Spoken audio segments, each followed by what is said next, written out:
तो सर्दियों का मौसम है, लेकिन मॉर्निंग वॉक को ना अवॉइड नहीं कर सकते। यहाँ पे होता क्या है, जब भी जैसे कि स्नो पड़ने वाला होता है या पड़ गया होता है ना, तो यहाँ पे रास्तों में ना ऐसे आप देख सकते हैं पतले पतले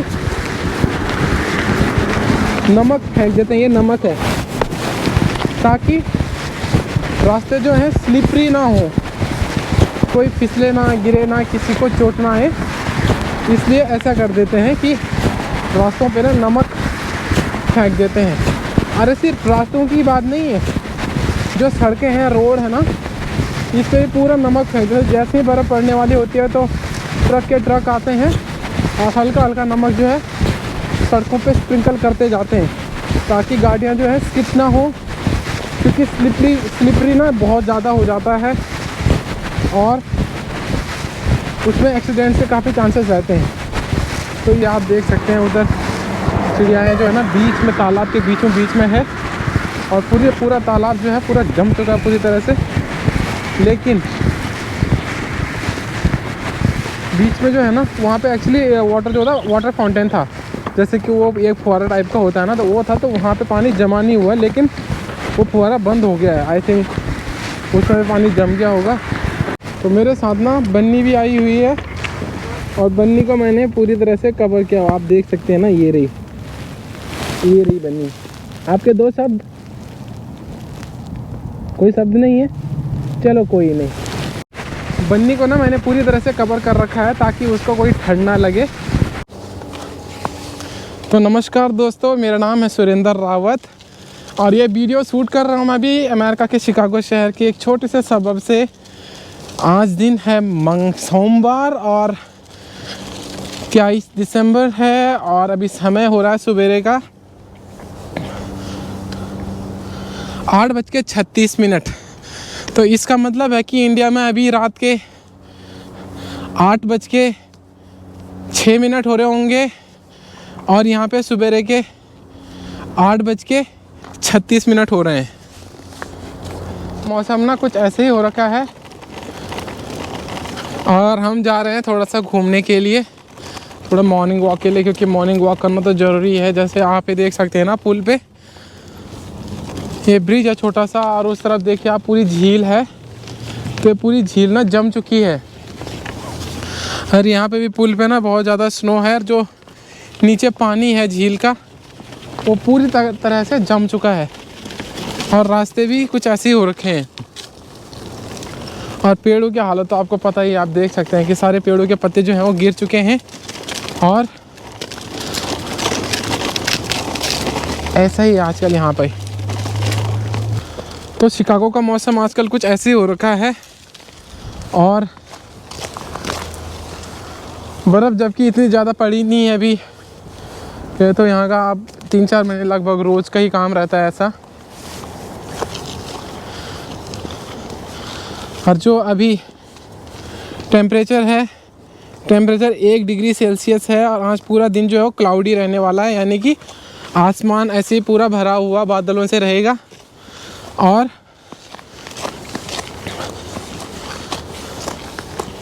इस तरह से कवर कर रखा, आप देख लो। लेकिन वो क्या कर रहे हैं, अपने हाथ बाहर निकाल रही है और देखना चाहती है। तो बन्नी, आप 2 शब्द बोलना चाहेंगे? अभी उसका मूड नहीं है, तो बाद में हम बन्नी से बात करेंगे।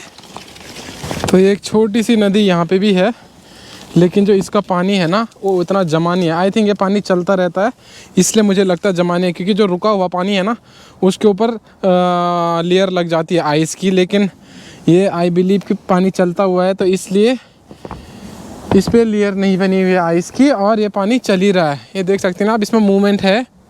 तो आई थिंक, क्योंकि मैंने जो मेरे बचपन में देखा ऐसे होता था कि जहाँ पे पानी रुका होता था वहाँ पे जम जाता था। हम उसे खंकरी बोलते थे।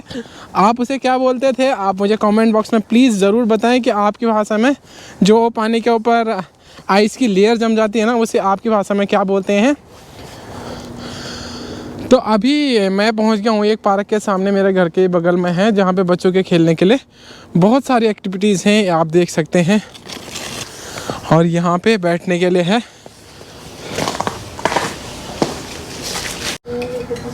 तो हमारा ना यहाँ पे थोड़ा चाय पीने का भी प्लान है, पूजा घर से चाय लाई हुई है और बन्नी भी यहाँ पे, बन्नी को मुझे लगता है नींद आ गई है, तो बन्नी सो गई है। और हम ना थोड़ा चाय पी लेते हैं यहाँ पे और उसके बाद हम आगे बढ़ेंगे। थोड़ा चाय पी लेते हैं और फिर अपने सफ़र की तरफ आगे बढ़ेंगे।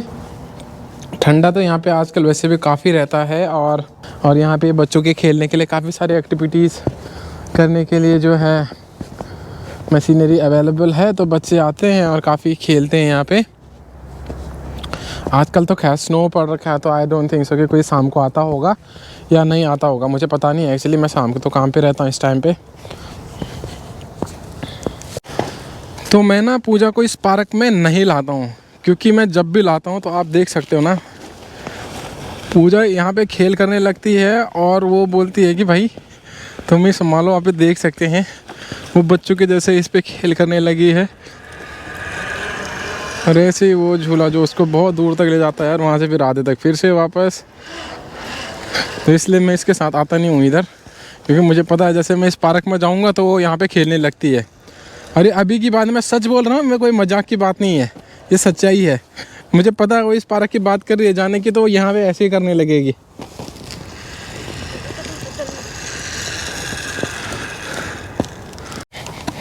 कैसे गिर गया ये?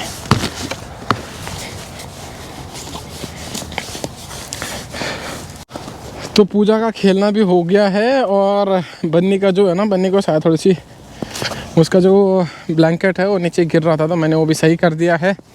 और अब हम घर की तरफ के लिए आगे बढ़ते हैं। दोस्तों आज मैं आपके साथ एक चीज़ शेयर करने वाला हूँ, ये एक बात जो मेरी लाइफ से बहुत जुड़ी हुई है। और ये तब की बात है, आई थिंक 2009 की बात है। 2009 में जब मैंने 12वीं पास किया था तो मैं फ़र्स्ट टाइम दिल्ली आया था। एक बार मैं बहुत पहले, मेरे पापा बोलते हैं कि मैं बचपन में आया था, लेकिन मुझे उसका कुछ भी ध्यान नहीं है कि कब आया था और मतलब कैसे आया था, क्या क्या हुआ था, कोई ध्यान नहीं है। लेकिन उस टाइम पे मेरे ताऊजी बाहर जा रहे थे तो पापा उनको मिलने आए थे और मैं आई थिंक प्राइमरी स्कूल में पढ़ता था। तो मेरे पापा मुझे और मेरे भाई हम दोनों को लेके दिल्ली आए थे उनसे मिलने के लिए, क्योंकि वो मूव हो रहे थे अनदर कंट्री। तो जब मैं 2009 में दिल्ली आया था पहली बार, मेरे पापा मुझे छोड़ने आए थे। सबसे पहले तो मैं दिल्ली आने के रूट में जो था ना, मेरा भाई हरिद्वार में काम करता था और मैं भाई के साथ हरिद्वार जा रहा था। तो मेरा भाई काशीपुर या रामनगर में कहीं उतरा, उसको कुछ लेना था वहाँ से, और जिस बस में हम बैठे थे ना वो बस चलने लगी और मेरा भाई बस में बैठा ही नहीं, मतलब आया ही नहीं था। अब वो होते हैं ना बस वाले, किसी का वेट नहीं करते, वो निकल जाते हैं।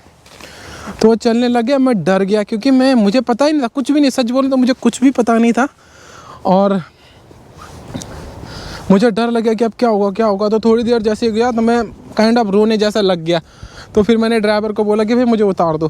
फिर उसने मुझे मतलब आई थिंक 2-3 मिनट आगे जब निकल गया था तो वहाँ पे उतार दिया। फिर मेरा भाई आ रहा काफ़ी देर बाद, मुझसे बहुत गुस्सा हुआ क्योंकि मुझे कुछ पता नहीं, मुझे कुछ आइडिया ही नहीं है कि कहाँ जाना है, क्या जाना है, कैसे जाना है।